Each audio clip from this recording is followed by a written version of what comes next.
Me llamo Elena. Nací y crecí en Asturias, donde las montañas parecen eternas y la lluvia y el sol se alternan tan rápido que en un solo día puedes sentir a la vez la primavera, el verano y el otoño. Nuestro pueblo es pequeño, todos se conocen y esa cercanía a veces da una sensación de apoyo y a veces se vuelve una carga, porque cualquier acontecimiento, por mínimo que sea, al instante se convierte en dominio público. Sin embargo, es precisamente este círculo cerrado de rostros conocidos lo que crea una atmósfera especial, como si vivieras en un mundo que no tiene prisa por correr detrás del tiempo. Cuando salgo por la mañana, el aire me parece más transparente que en cualquier otro lugar. Huele a hierba, a madera y a la humedad de la tierra después de las lluvias nocturnas. Siempre siento que, incluso en los días más difíciles, la belleza de este sitio no me deja caer del todo en la desesperación. Nuestra casa está un poco apartada de la carretera principal. Es antigua pero sólida, y la quiero porque en cada grieta y en cada desgaste del suelo se guardan recuerdos de los años que pasamos allí con Javier. Alguna vez soñamos con acondicionarla para una gran familia. Hablábamos de los hijos que tendríamos, del jardín donde correrían y de las noches en que juntos miraríamos las luces encenderse en el valle. Ahora, la mayoría de esos sueños han quedado en palabras que ya no quiero repetir, porque duelen demasiado al recordarme que todo tomó otro rumbo. Después del accidente, la vida en nuestra casa cambió hasta volverse irreconocible. Javier terminó en una silla de ruedas y los médicos decían sin rodeos que la esperanza de una recuperación completa era demasiado pequeña como para confiar en ella.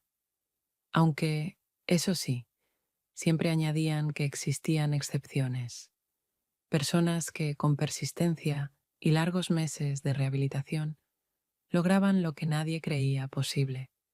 Pero mi marido, desde el principio, se negó a aferrarse a esas palabras, como si no quisiera ni siquiera intentarlo, para no desilusionarse aún más después.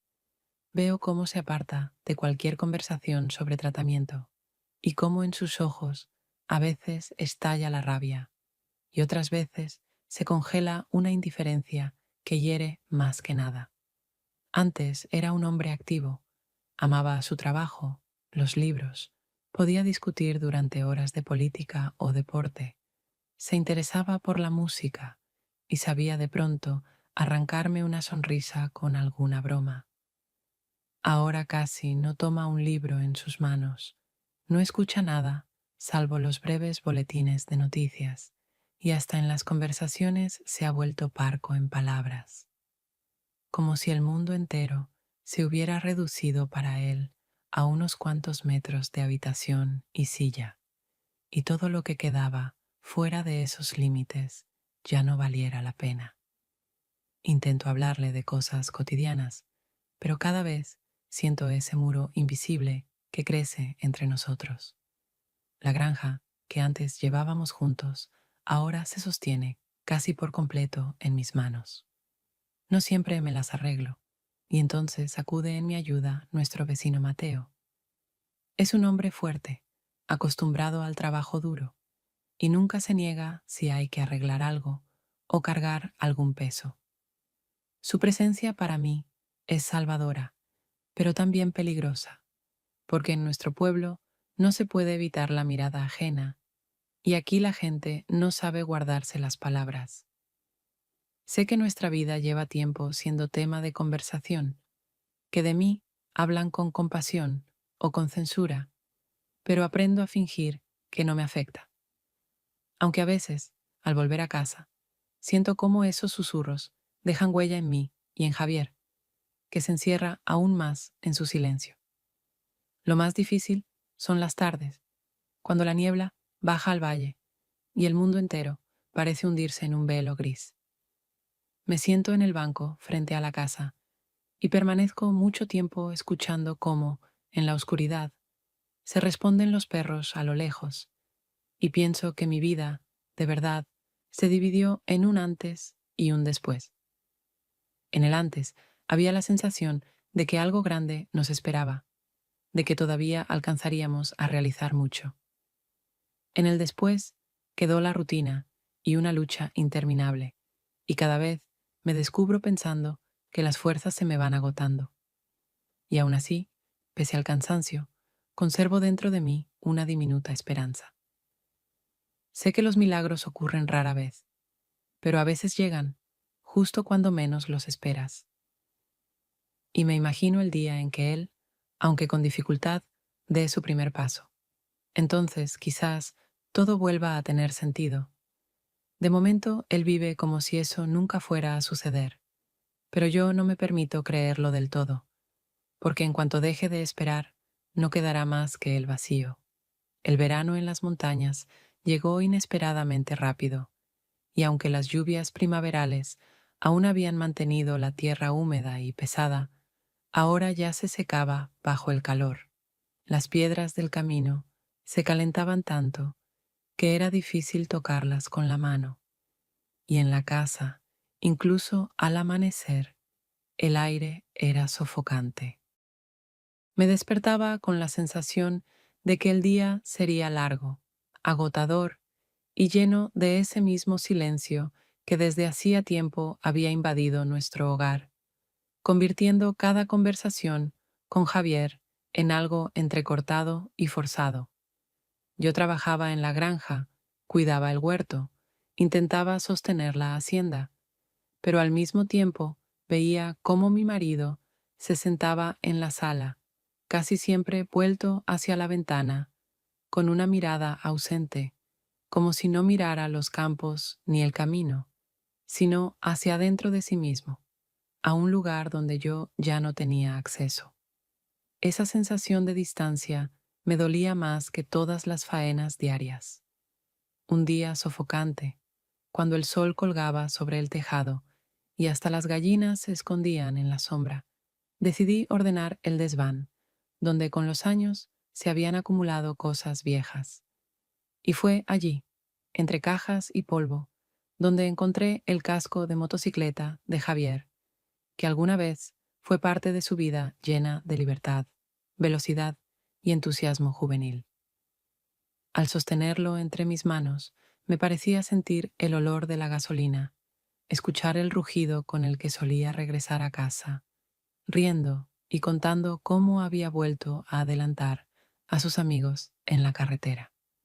Aquellos recuerdos me apretaron el pecho, porque me recordaban quién había sido él antes de aquel fatídico día. Dejé el casco en el pasillo, y cuando por la tarde preparaba la cena, Javier pasó por allí. Su mirada se detuvo en el objeto, y luego me miró.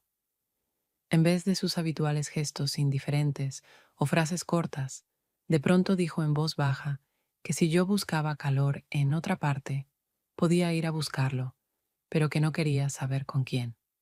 Lo dijo con calma, sin rabia, y por eso sus palabras fueron aún más duras. No había en ellas ni lucha ni celos, solo indiferencia, que me resultó más dolorosa que cualquier prohibición. Me quedé de pie, con la cuchara de madera en la mano, y sentí como todo se me encogía por dentro, sin encontrar palabras en la garganta, porque ¿qué se puede responder cuando te dicen abiertamente que tu presencia ya no significa nada? Así que callé, mientras él se alejaba hacia la sala, y yo escuchaba durante mucho tiempo el rodar suave de las ruedas de su silla sobre el suelo, mientras la cena se enfriaba en la cazuela y dentro de mí algo cambiaba para siempre. Esa noche, cuando él dormía, yo permanecí despierta, mirando la oscuridad, y pensaba que quizá sus palabras no habían nacido de la rabia, sino del cansancio, porque ya no podía luchar contra su propia impotencia, contra mi constante movimiento y mi negativa a detenerme. Pero incluso si era verdad, sus palabras habían dejado en mí una huella que no podía borrar, y desde entonces cada uno de nuestros días me parecía aún más frágil e incierto que antes. Unas semanas después, en el pueblo, empezaron los preparativos para la fiesta patronal, y aunque aquella celebración se repetía cada año, esta vez sentía una emoción especial, porque hacía mucho que no me encontraba entre la multitud, que no reía de corazón ni me permitía olvidar, aunque fuera por unas horas, la granja y el peso de nuestra casa. Por eso, aun sabiendo que Javier se quedaría en casa y que difícilmente aprobaría mi deseo de ir, decidí hacerlo. Necesitaba al menos una noche en la que en lugar de silencio, hubiera música y en lugar de pesadumbre en el pecho, la sensación de vida a mi alrededor. Cuando llegué a la plaza frente a la iglesia, ya se había reunido bastante gente. Entre las casas colgaban guirnaldas de banderines de colores que se mecían con la brisa. En el escenario improvisado con tablones, los músicos afinaban sus instrumentos y alrededor había mesas con sidra, vino, empanadas caseras y carne asada. En el aire se mezclaban aromas que mareaban, tan distintos de nuestras cenas rutinarias en la granja, que me parecía haber entrado en otro mundo, aunque en realidad solo era la plaza central del pueblo. Mateo me vio enseguida entre la gente. Salió del grupo de hombres que discutían sobre la cosecha de ese año y se acercó a saludarme con una sonrisa. Su mano rozó mi codo con naturalidad y ni siquiera tuve tiempo de preguntarme por qué le permitía esa cercanía. Caminamos juntos entre la multitud, deteniéndonos a intercambiar palabras con los vecinos, y cada vez que yo reía, sentía que aquella risa sonaba distinta de la que conocía en casa, ligera, viva, libre. Hacía mucho que no experimentaba esa sensación. Cuando sonó la primera melodía de baile, la multitud se apartó enseguida formando un círculo. Mateo se inclinó hacia mí, invitándome a unirme. Al principio quise negarme, porque bailar en nuestro pueblo siempre atraía miradas, pero mis pies dieron un paso por sí solos, y al cabo de un minuto ya me movía al ritmo con él, sintiendo cómo la música me recorría el cuerpo, cómo la gente reía alrededor, y me parecía que volvía a ser aquella muchacha que podía bailar hasta el amanecer sin pensar en el cansancio, en la granja, en las obligaciones. Veía rostros sonrientes, escuchaba los vítores, sentía vibrar la ligereza en el aire. Incluso cuando noté algunas miradas recelosas dirigidas hacia nosotros, fingí no darme cuenta, aunque en mi interior sabía que en un pueblo tan pequeño nada pasa desapercibido, y que al día siguiente empezarían los comentarios sobre quién estuvo junto a quién y quién bailó con quién. Al día siguiente, mis temores se confirmaron. Al entrar en la tienda para comprar harina y una botella de aceite, dos mujeres junto al mostrador hablaban en voz alta, comentando lo bien que me había reído la noche anterior en la plaza junto a Mateo. No me miraban directamente, pero sus palabras estaban dichas para que yo las oyera. Solo me quedaba pagar en silencio y salir, porque entendía que ninguna explicación cambiaría nada. Y aún así, a pesar de aquellas habladurías, no podía negar lo evidente. Esa noche me había devuelto una sensación de libertad que hacía mucho no tenía. Incluso si se volvía contra mí, incluso si Javier llegaba a enterarse de los rumores, en lo más profundo sentía gratitud por esas pocas horas en las que volví a ser yo misma, y no solo esposa y ama de casa en la granja. El otoño en nuestras montañas llegó casi sin que me diera cuenta. Al principio solo notaba que las mañanas se volvían más frías, que la niebla permanecía más tiempo sobre los campos y que tras unas cuantas lluvias la tierra del patio ya no se secaba del todo en todo el día. En el aire apareció ese olor a humedad que siempre anuncia que el verano terminó definitivamente y que ahora todas las fuerzas deben centrarse en guardar la cosecha, en prepararse para el invierno, en asegurarse de que la casa no se quede sin comida ni leña. Estaba acostumbrada a esa rutina, pero ese año sentía que incluso las tareas más comunes me pesaban más que antes, porque el peso de los deberes se mezclaba con la incertidumbre que me acompañaba desde aquella fiesta de verano. Un día, Mateo apareció en nuestro patio con un saco lleno de patatas que había recogido en su campo. Dijo que su cosecha había sido mejor de lo esperado y que quería compartir para que en nuestra casa también hubiera más provisiones. Le permití entrar el saco en la cocina, porque sola no habría podido levantarlo. Era muy pesado y mis manos ya estaban cansadas de tantas faenas. Lo puso sobre la mesa, se limpió las palmas en su vieja chaqueta y sonriendo empezó a contarme cómo aquel año el clima había arruinado el maíz de unos y las manzanas de otros, aunque la patata había resistido todo.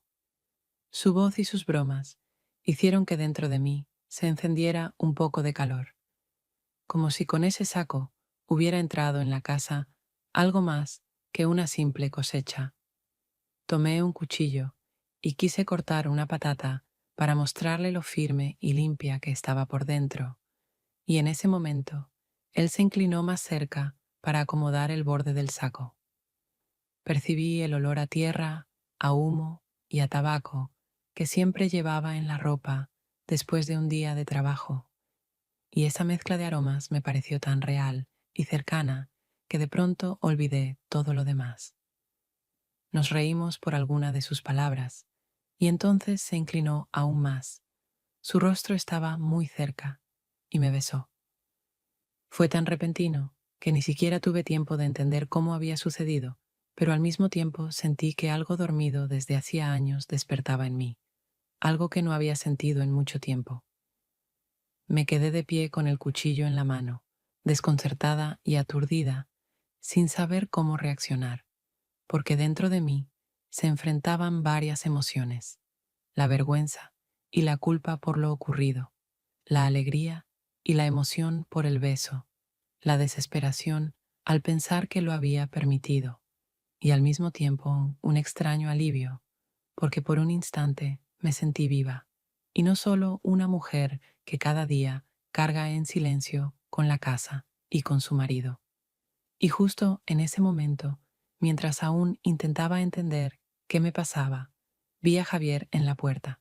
No dijo nada, no hizo ningún movimiento, solo permaneció allí sentado, mirándonos, y aquella mirada fue tan penetrante que sentí como si viera toda mi lucha interior, mi debilidad, mi pecado, e incluso lo que no me atrevía a confesar en voz alta. Y aunque no pronunció palabra alguna, me resultó evidente que su silencio significaba más que cualquier grito o reproche, porque en ese silencio se sentían la fuerza y el dolor a la vez. Comprendí al instante que desde ese momento nuestra casa ya no sería la misma. Me quedé inmóvil en medio de la cocina, sin saber qué decir, porque cualquier palabra me parecía absurda. Sentí que mi vida se dividía en un antes y un después. Aquel beso inesperado había abierto algo imposible de borrar, y al mismo tiempo había destruido el frágil vínculo que todavía quedaba entre mi marido y yo. Después de lo ocurrido en la cocina, cuando el beso de Mateo y la mirada de Javier coincidieron en un mismo instante, sentí que ya no podía vivir como antes. Aunque por fuera todo parecía igual, me levantaba temprano, ordeñaba las vacas, hacía las tareas de la casa, cargaba agua, preparaba la comida y hablaba con mi marido de cosas triviales. Por dentro, cada día crecía en mí la inquietud y, al mismo tiempo, esa extraña y prohibida atracción hacia el vecino, como si solo él pudiera darme lo que durante tanto tiempo me había faltado. Comencé a inventar excusas para salir de casa. Decía a Javier que debía ir al médico por el dolor de espalda, o que tenía que visitar a mi tía en otro pueblo, o que había alguna feria donde comprar provisiones. En realidad, me dirigía en otra dirección, a la vieja granja abandonada donde me esperaba Mateo. Esa granja estaba en el límite del bosque, con el techo derrumbado y las ventanas vacías que dejaban ver el cielo. Allí empezamos a encontrarnos, porque los dos sabíamos que en el pueblo no existen secretos. Incluso una mirada o una sonrisa podían alimentar los chismes. En ese lugar desierto nadie nos veía ni nos oía. Solo el viento entraba por las rendijas y movía las hojas secas bajo los pies. Allí hablábamos de cosas que yo ya no podía decir en mi casa, del cansancio, de cuánto me faltaba el calor humano, de mis miedos y dudas. Mateo me escuchaba sin interrumpir y a veces lanzaba unas pocas palabras simples que sonaban más importantes que largos discursos. Sabía bromear incluso en los momentos menos oportunos, y eso me gustaba, porque me hacía sentir que podía volver a reír, aunque en el fondo esa risa estuviera teñida de culpa. Cada vez que nos tocábamos, en mí chocaban dos sentimientos: la libertad que él me daba y la culpa hacia Javier, que se quedaba en casa y quizá sospechaba más de lo que mostraba. Pero a pesar de todo, regresaba una y otra vez a esas citas, incapaz de renunciar a esa parte de vida que me ofrecían. Con el tiempo me di cuenta de que había empezado a mentir con facilidad, sin vacilar, y eso me asustaba, porque unos años antes me consideraba una mujer honesta, para quien la palabra valía tanto como los hechos. Ahora, sin dudar, le decía a mi marido que iba a por medicinas, sabiendo que en vez de la farmacia me esperaba la vieja granja. Cuando él solo asentía con la cabeza y se giraba, yo no sentía alivio, sino más tensión aún, porque su indiferencia era como una sentencia silenciosa. Cada encuentro con Mateo era como un sorbo de aire después de una larga inmersión bajo el agua. Pero al mismo tiempo entendía que con cada día mi mentira se hacía más profunda y tarde o temprano saldría a la luz. A veces, después de vernos, lo miraba y veía en él a un hombre al que le gustaba el riesgo, al que le atraía la prohibición de nuestra relación. Y entonces sentía miedo, porque intuía que para él aquello podía ser un juego, mientras que para mí ya se había convertido en cuestión de vida, sin posibilidad de retorno. En casa todo parecía igual, pero veía cómo cambiaba la expresión de Javier cuando me observaba más tiempo de lo necesario. Esas miradas dolían más que si me hubiera preguntado directamente qué ocurría. Entendía que lo sabía, o al menos lo sospechaba, pero elegía callar. Ese silencio pesaba sobre nosotros más que cualquier pelea o escena. Y fue entonces cuando por primera vez sentí un miedo verdadero, no por mí, sino por lo que nos esperaba a todos cuando la verdad se hiciera evidente. Ese año, el invierno llegó de golpe, sin las largas lluvias otoñales que normalmente retrasaban el frío. Ya en los primeros días de diciembre, vi por la mañana como una fina capa de escarcha cubría todo el patio, endureciendo la tierra como piedra, mientras el humo de las chimeneas del pueblo se elevaba recto y lento, disolviéndose en un cielo apagado que parecía contener una larga vacuidad. Yo me levantaba antes del amanecer, encendía la estufa, sacaba el cubo del pozo para traer agua e intentaba calentar la casa. Pero en el corazón mismo de la vivienda permanecía la misma frialdad, una que no dependía de la temperatura, venía de las paredes, de las miradas y de ese silencio que me separaba de Javier, un frío que ningún fuego podía vencer. Aquella mañana volví del patio con un cesto de leña y, al abrir la puerta, me quedé helada.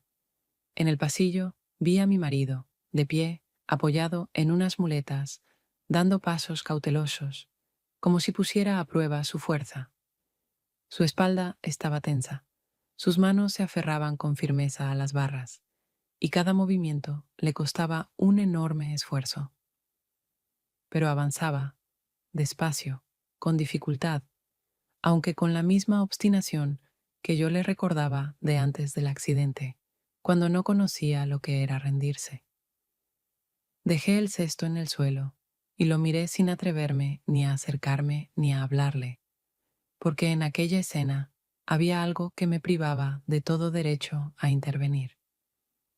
Él levantó la cabeza, se cruzó con mi mirada y en sus ojos no había alegría ni alivio. Vi en ellos una dureza resuelta y un reproche ardiente, como si quisiera demostrar no solo a sí mismo, sino también a mí, que era capaz de mucho más de lo que yo pensaba. Sentí orgullo por él, por su recuperada voluntad, pero también miedo, porque en ese momento comprendí que sabía mucho más de lo que decía. Tal vez llevaba tiempo sospechando que yo no pasaba mis días únicamente con el campo y las tareas, sino también con otro hombre. Y entonces entendí que su silencio, su aparente indiferencia, no eran cansancio ni desesperanza, sino una manera de mostrar que lo veía todo, que vigilaba incluso sin decir palabra. Aquella mirada, cargada de fuerza contenida, me asustó más que cualquier explosión de ira o reproche. Desde entonces empecé a notar que cada vez con más frecuencia intentaba levantarse de la silla. Probaba a dar unos pasos, apoyándose en la pared o sujetándose a los muebles. Aunque eran movimientos inseguros, revelaban su empeño, su decisión de luchar contra lo que parecía una condena definitiva. Yo lo observaba con sentimientos encontrados: orgullo, porque no se había rendido, y temor, porque no sabía a dónde lo llevaría esa nueva fuerza. En la casa el silencio se volvió aún más pesado, porque su presencia había cambiado. Ocupaba más espacio, imponía más que antes. Incluso cuando estaba sentado, sabía que podía ponerse en pie, dar unos pasos, sostenerme la mirada de tal forma que yo no pudiera apartar los ojos. Entonces, por primera vez, sentí de verdad que mi doble vida pendía de un hilo, que un poco más, y la mentira que había construido se derrumbaría. Porque sus pasos no eran solo físicos, eran también el símbolo de que volvía a la lucha, y que en esa lucha ya no quedaba lugar para mí tal como me había convertido. En la feria de Navidad de nuestro pueblo siempre se reunía más gente de la que podía verse incluso en un domingo frente a la iglesia. Llegaban vecinos de los caseríos de los alrededores, traían sus productos, montaban puestos con dulces, con cerámica, con juguetes de madera. La plaza se llenaba de voces, de risas y del aroma de las castañas asadas, que se vendían en cucuruchos de papel para que las manos no se helaran en el aire frío. Yo fui con unas cuantas mujeres de las casas vecinas, pensando que en medio de la multitud sería más fácil perderse y no llamar la atención. Pero por dentro seguía tensa, porque sabía que cualquier gesto podía provocar una ola de comentarios. Al acercarnos al centro de la plaza, donde vendían vino y sidra, vi a Mateo. Estaba junto a un puesto de manzanas, charlaba con el vendedor y reía. Traté de no mirar demasiado en su dirección, pero el corazón me latía con fuerza, porque sabía que entre nosotros existía un vínculo imposible de ocultar, ni para mí ni para los demás. Se acercó, me saludó, y al entregarme una bolsa de fruta, rozó mi mano como por casualidad. Ese gesto mínimo me pareció tan intenso que apenas logré contenerme para no apartar la mano de golpe. De afuera, sin embargo, parecía solo un acto de cortesía. También sabía que Javier había ido a la feria. En los últimos tiempos se empeñaba en salir de casa, apoyándose en muletas, y ya lograba mantenerse de pie bastante rato, lo suficiente para avanzar algunos pasos sin ayuda. Lo vi un poco más lejos, junto a un puesto de embutidos, conversando con unos hombres. Incluso a la distancia, sentía su presencia tan intensamente como el contacto de Mateo pocos minutos antes. Esa doble presión me hacía sentir que estaba al borde de un precipicio, a punto de ceder. Al volver a casa, no sabía si había visto aquel gesto. Durante la cena, que serví en silencio, Javier de pronto dijo que yo ya había hecho mi elección. Sus palabras sonaron tan tranquilas que al principio no entendí su sentido, porque esperaba un reproche, un estallido de rabia. Pero lo que escuché fue indiferencia, y esa indiferencia me dolió mucho más. Su voz no se elevó, no hubo acusación, solo la constatación de un hecho. Y esa fría distancia hería más que cualquier acusación.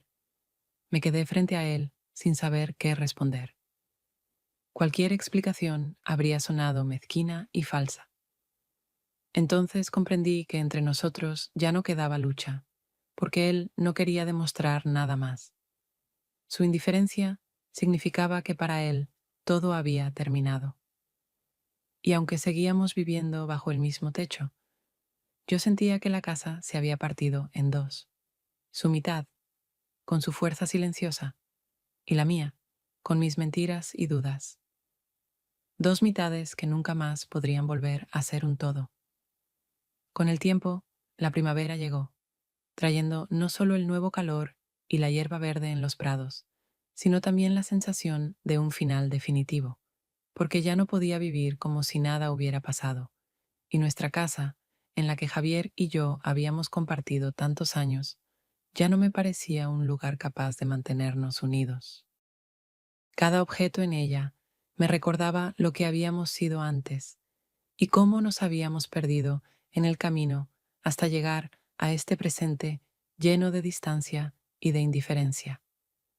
El día en que decidí marcharme, Javier ya se sostenía más firme sobre sus piernas.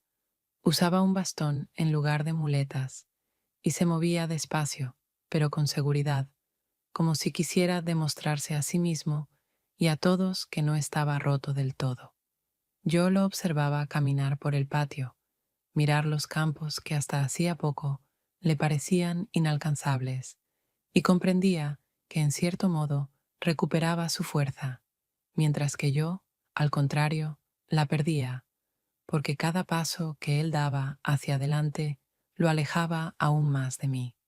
Hice mi equipaje deprisa, porque sabía que si me daba tiempo para dudar, acabaría quedándome, y entonces todo se repetiría sin fin.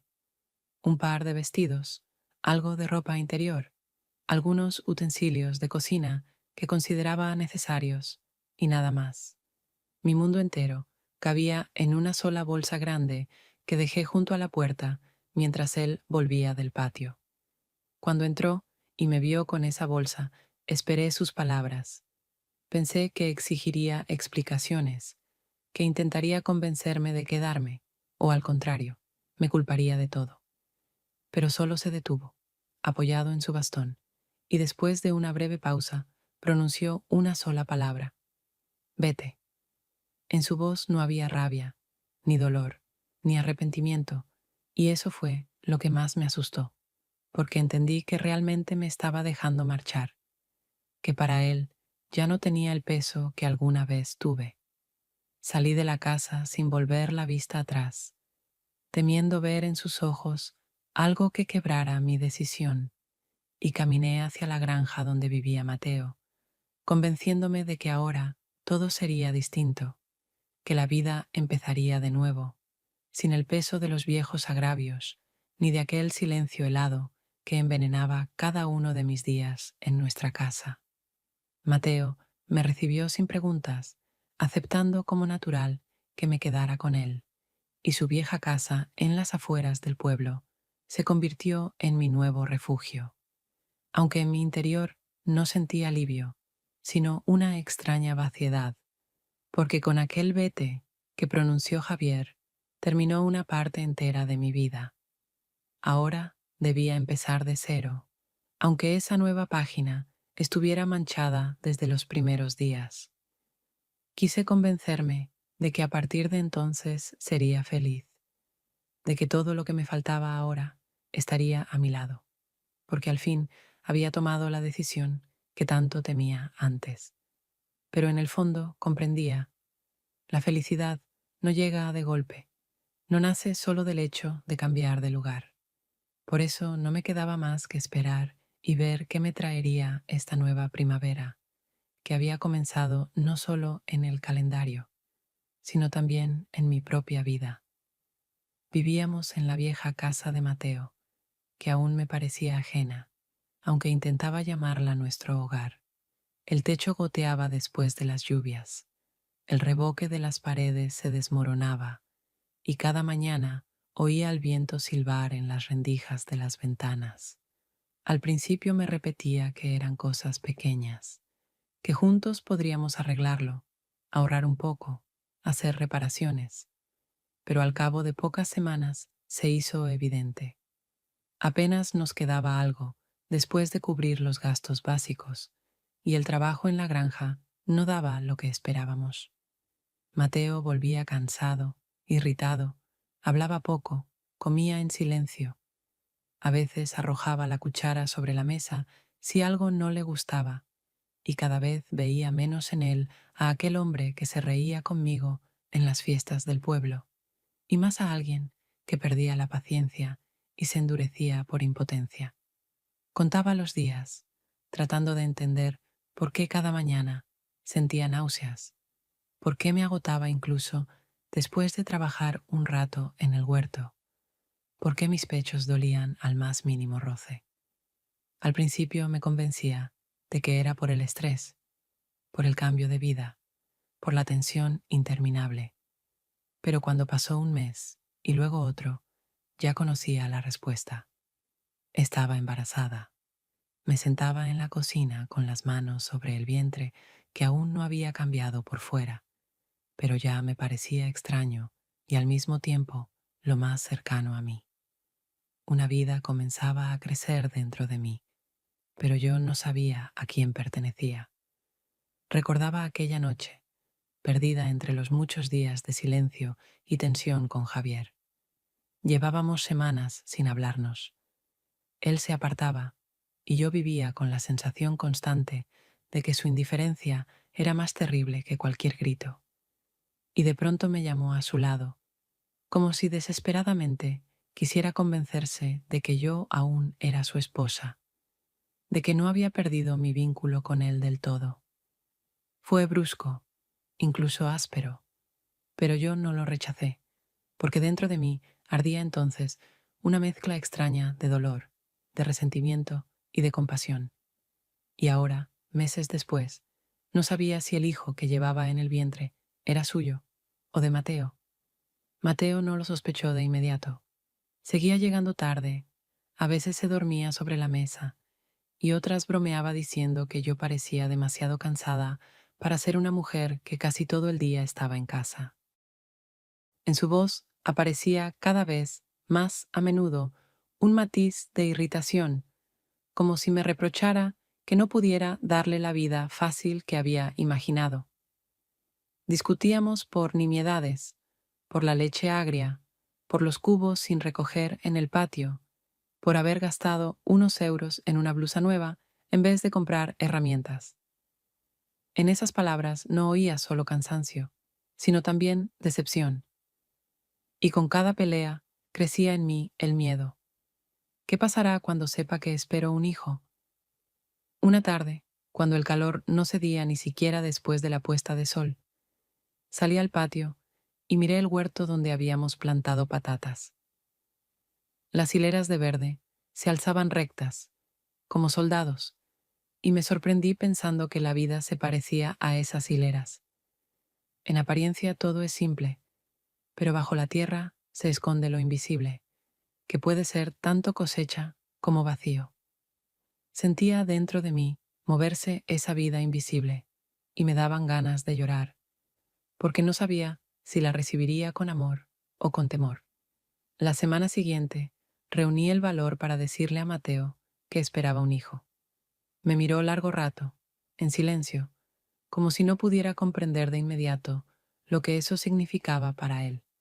Después, su rostro se tensó y solo pronunció una palabra corta.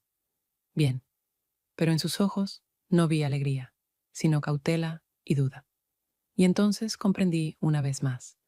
La verdadera prueba apenas comenzaba.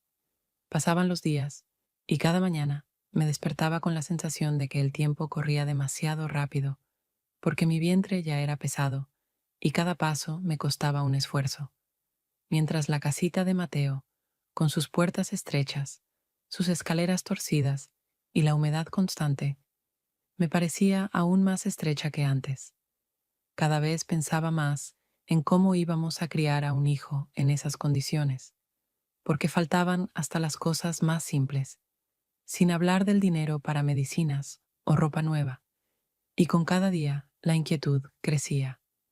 Cuando llegó el momento del parto, sentí que estaba casi sola, porque Mateo, aunque intentaba estar a mi lado, se veía perdido y extraño en aquella situación, como si no estuviera preparado para asumir la responsabilidad de lo que sucedía.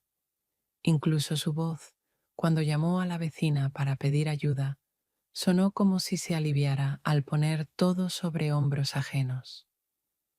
La vecina, una mujer mayor y con experiencia, me acompañó en el hospital, me sostuvo en medio de aquel dolor y aquel miedo, y cuando por fin escuché el llanto del niño, sentí al mismo tiempo alivio y aún más incertidumbre, porque junto con mi hijo entraba en mi vida una pregunta para la que no tenía respuesta. Cuando lo tuve en brazos, cuando miraba su pequeño rostro, sus ojos que apenas empezaban a acostumbrarse a la luz, quería pensar que aquello era el inicio de algo limpio y nuevo. Pero a mi lado estaba Mateo, y en lugar de alegría en sus palabras, sonó una fría distancia. Dijo que no estaba seguro de que ese niño fuese suyo. Y aunque lo dijo sin ira, casi con alivio, esas palabras me partieron por dentro de un modo que ya no podía ocultarme la verdad. Para él, aquel hijo no era un deseo cumplido, sino más bien una carga de la que, en el fondo, esperaba librarse. Su rostro en ese instante estaba sereno, demasiado sereno, y eso me asustó más que si hubiese gritado o exigido pruebas, porque entendí que en lo más hondo se alegraba de tener un pretexto para apartarse y dejarme sola con todo lo que me esperaba. Me quedé sentada con el recién nacido en los brazos, sintiendo su tibio aliento, y al mismo tiempo comprendía que a mi lado no había ese apoyo en el que había confiado, que mi camino volvía a desviarse hacia un lugar donde me quedaba sola, aunque físicamente hubiera alguien cerca. Aquella tarde, cuando en la casa se apagaron todas las voces y la vecina regresó a la suya, me quedé largo rato junto a la cama, escuchando la respiración de mi hijo, y pensaba que tendría que darle todo lo que pudiera, aunque nadie más me ayudara, porque en los ojos de Mateo ya no veía amor ni responsabilidad, solo cansancio y distancia. Y aquello me apretaba el corazón más fuerte aún que el propio parto. Habían pasado varios años, y aprendí a despertarme un poco antes que mi hijo, para alcanzar a encender la estufa, poner la tetera al fuego, cortar el pan de ayer y prepararle el desayuno, de manera que él se levantara en una casa donde todo ya estaba en su sitio, con la leche caliente en la mesa y la bolsa de la escuela esperando junto a la puerta. Y cuando salíamos por el sendero estrecho que va de nuestro patio hasta la carretera, siempre lo observaba caminar, levantando un poco la punta del pie, y le iba contando que hoy había que recoger los zapatos arreglados en el taller, llevarle a la vecina un tarro de mermelada de cerezas y no olvidar pasar por la tienda a comprar jabón, porque ya se nos había acabado. En esos pequeños detalles que formaban nuestro día, encontraba la sensación de orden que no dependía de lo que se decía en el pueblo, ni de cómo nos miraban los demás. Mi hijo crece observador y paciente. Le gusta detenerse en cada arbusto donde zumba un abejorro, escuchar la lluvia golpear sobre el alero y hacer preguntas a las que no siempre hallo respuesta. Por ejemplo, ¿por qué el padre de Pablo va a las fiestas escolares vestido de bombero? ¿O el de Mariana lleva pasteles de la panadería? Y si de verdad todos los padres viven siempre con sus hijos, entonces le digo que cada familia tiene su historia, que algunos se van a trabajar lejos, que otros laboran en otra ciudad y que algunos simplemente no pueden venir a menudo. Y aunque esas palabras no son toda la verdad, tampoco son mentira abierta, porque no quiero cargarlo con el peso de explicaciones de adultos antes de tiempo. La maestra de su clase es bondadosa y serena.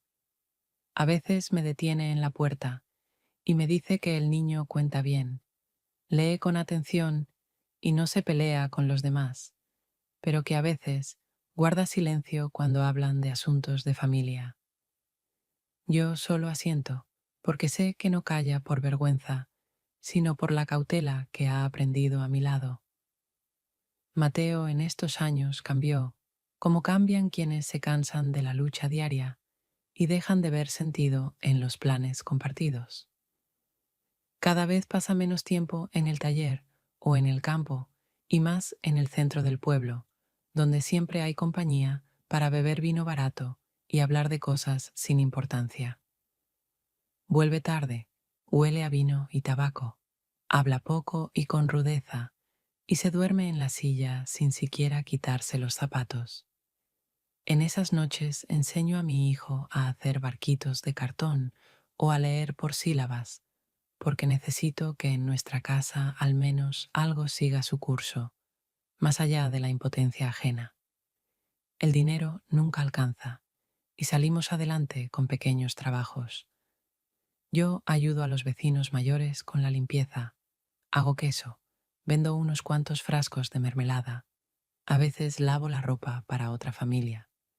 No son grandes ingresos, pero me dan la certeza de que puedo sostener nuestra vida con mis propias manos, al menos en lo que toca al niño. En el pueblo todos me conocen, y ese conocimiento no siempre es un alivio. Algunos me tienden las llaves de su cobertizo, diciendo que puedo coger el hacha o la escalera si las necesito.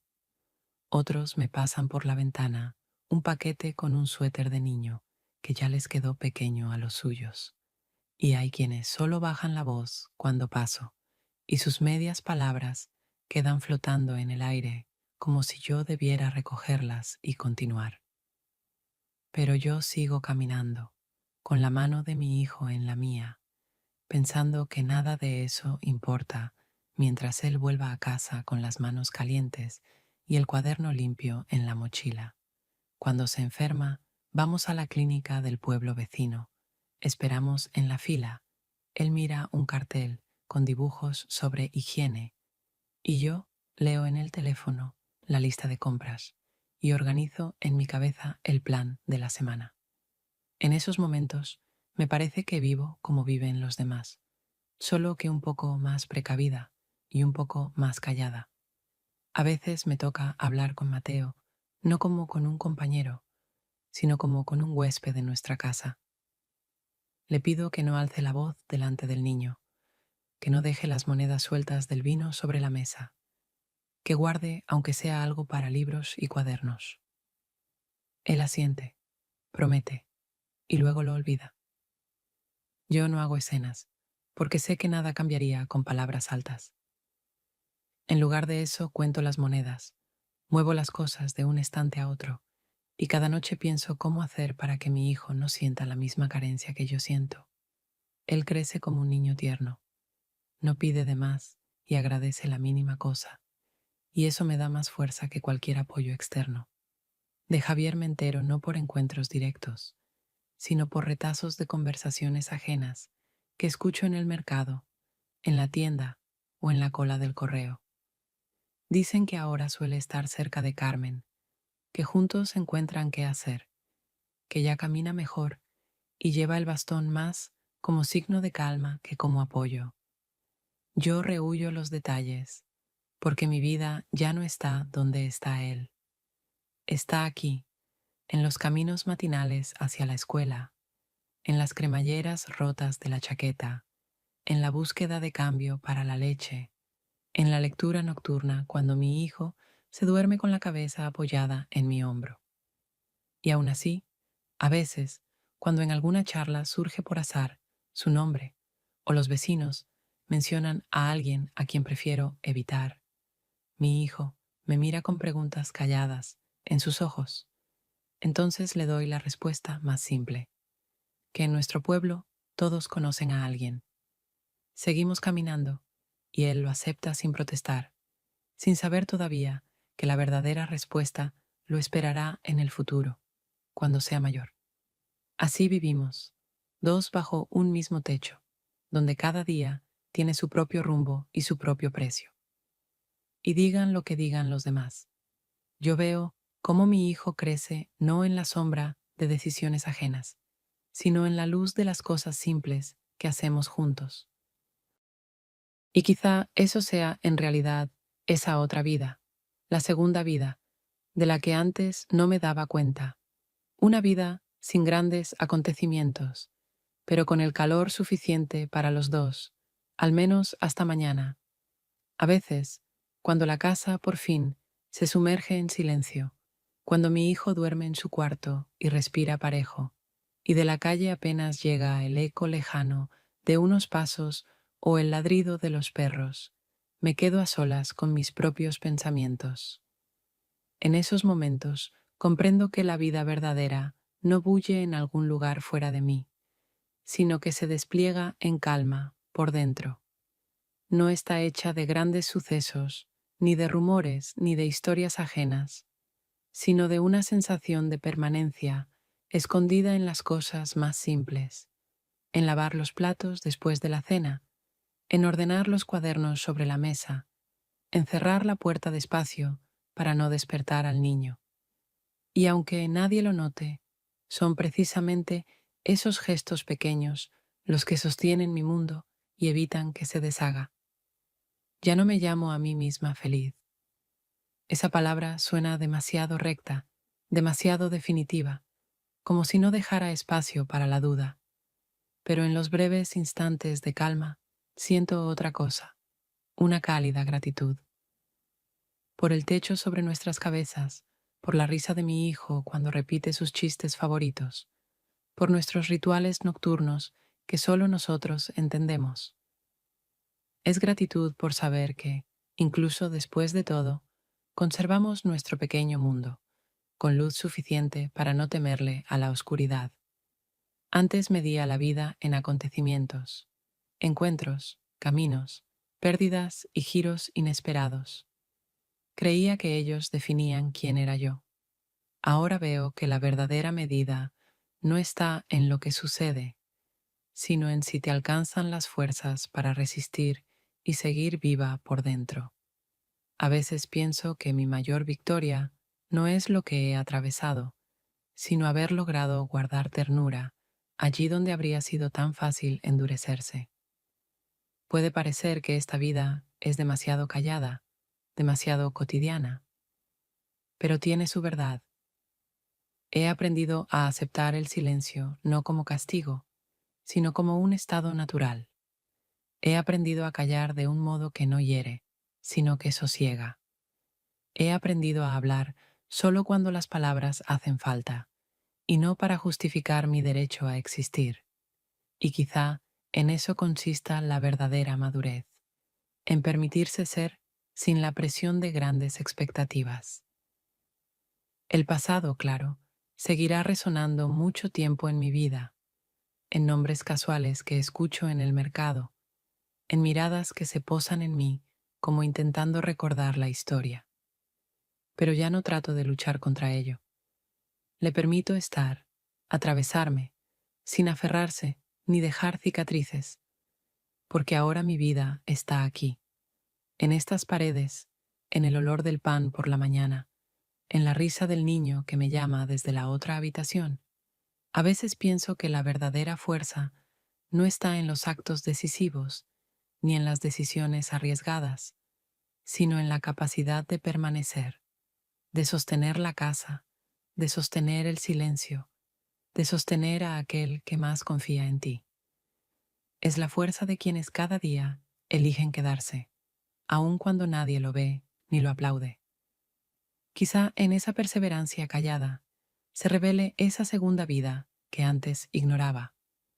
Una vida sin estruendos, pero con la certeza de que el calor de hoy alcanzará para mañana.